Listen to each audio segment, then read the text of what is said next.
May tindahan ka ba?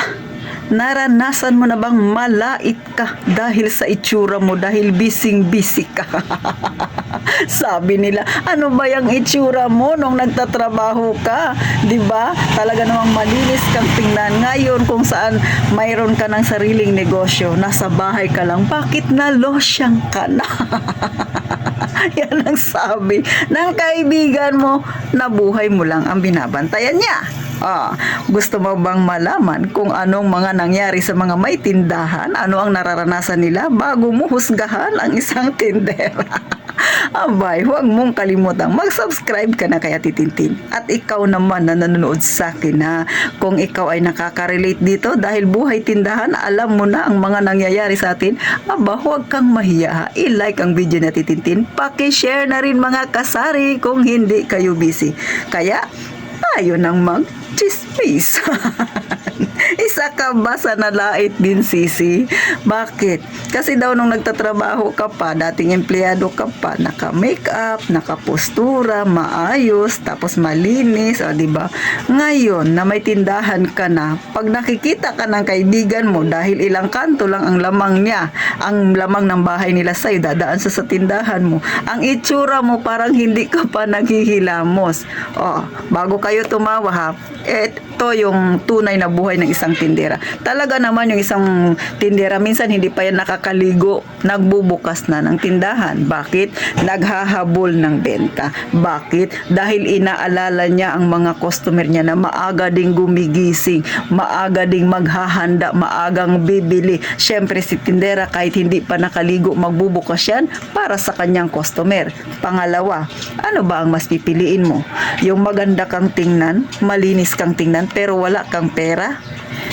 O sabi nga nila, losyang ka, pero may savings ka, may pera ka, na hindi mo naman kailangang ipagmayabang dahil secret lang yan. Sa mga may tindera dyan na nakaranas ng ganito, kumusta kayo? Ako, hindi ko pinapansin mga kasari kapag sinasabihan ako na, ano ba yan, Tin? Mas maganda ka pa yata nung nagtatrabaho ka pa. Ano ang sagot mo? Ako, ito ang sagot ko mga kasari. Ano naman ngayon? Normal lang yan. Nagre-repack ako ng uling. Magpaganda-ganda pa ba ako? Alam niyo mga kasari, no? Siyempre si Ate Tintin, pagka nakaharap dito, katulad ngayon, nakaharap ako sa inyo, siyempre kailangan ko rin maging presentable sa paningin ninyo. Pero pagkatapos kong mag-record ng aking video na i-upload, ang itsura ni Ate Tintin ay kagaya nyo rin. Bakit? Ako'y nagre-repack ng uling. 2 sako, nagkakanda itim-itim ang kamay ko kasama ang ilong ko dahil yung alikabok niya. Mga kasari, yan ang katotohanan kapag tindera ka. Kahit pa sabihin nilang losyang ka, ang mahalaga, may laman ang yung pitaka. Anuhin mo yung kagandahan mo kung panay ka naman utang. Anuhin mo yung kagandahan mo kung lagi ka namang naghahanap ng mahihiraman. Di ba mga kasari? So, okay lang naman minsan. Siyempre, hindi maiiwasan talaga na tayo ay medyo madungis tingnan. Lalo na mga kasari talagang naghahabol ka sa oras. Katulad sa akin mga kasari, no, so madaling araw pa lang gising na ako. Tapos siyempre nagja-jogging ang Ate Tintin para sa health ko. Pagdating ko dito, naliligo ako bago ako mag-open ng store. Pero minsan, kahit nasabi natin na malinis naman yung damit mo, pero marami kang kinakalkal. Tapos namili ka pa, magdi-display ka. Tapos tagaktak na yung pawis mo. Ngayon, hihila ka ng mga isang sakong bigas dahil wala ka namang maasahan sa tindahan mo.